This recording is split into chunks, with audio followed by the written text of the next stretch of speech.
On the evening of Sunday, April 28, 2024, Montgomery County Fire and Rescue crews from stations 18 and 25 were dispatched to a residence in Silver Spring for a cardiac arrest. MCFRS crews arrived and found a patient lying on the floor with bystander CPR in progress. The patient's wife stated that she and the patient were talking when he suddenly grabbed his chest and collapsed on the ground, striking his head on a cabinet as he fell. On arriving to the patient's side, MCFRS personnel from Station 18 determined he was pulseless and apneic. The crew ventilated the patient and started high-performance CPR. At the first pulse check, the patient experienced a return of spontaneous circulation. At this time, the crews from Station 25 arrived on scene. As the patient was being reassessed, he went back into cardiac arrest. High-performance CPR was restarted, ventilations were assisted, and the patient was placed on the cardiac monitor. At the second pulse check, the patient was in pulseless ventricular tachycardia. The patient was defibrillated, and high-performance CPR resumed. Crews established vascular access with an IO and controlled the bleeding from the patient's head laceration. At the third pulse check, the patient remained in ventricular tachycardia and was defibrillated a second time. Chest compressions were resumed, ventilations continued, and amiodarone was administered.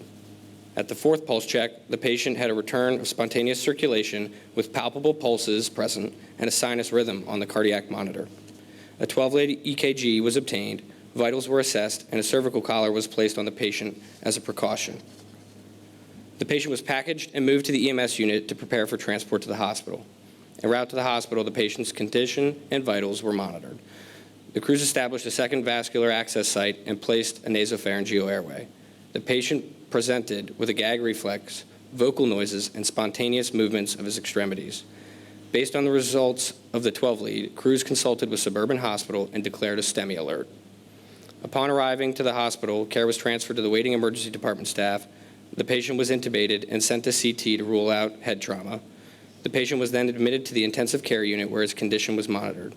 The patient was taken to the cardiac catheterization lab on May 3rd and ultimately had bypass surgery on May 7th. The patient continued to make a recovery and improvements. The chain of survival is integral in increasing the patient's chance of survival in the event of sudden cardiac arrest. Thanks to the quick activation of 911, early bystander CPR, the knowledge and skills of MCFRS crews on the scene, and the excellent care from the staff of Suburban Hospital, the patient was discharged home after a 2-month stay on June 9, 2024. Montgomery County Fire and Rescue Service is proud to recognize our personnel for their dedication, professionalism, and teamwork.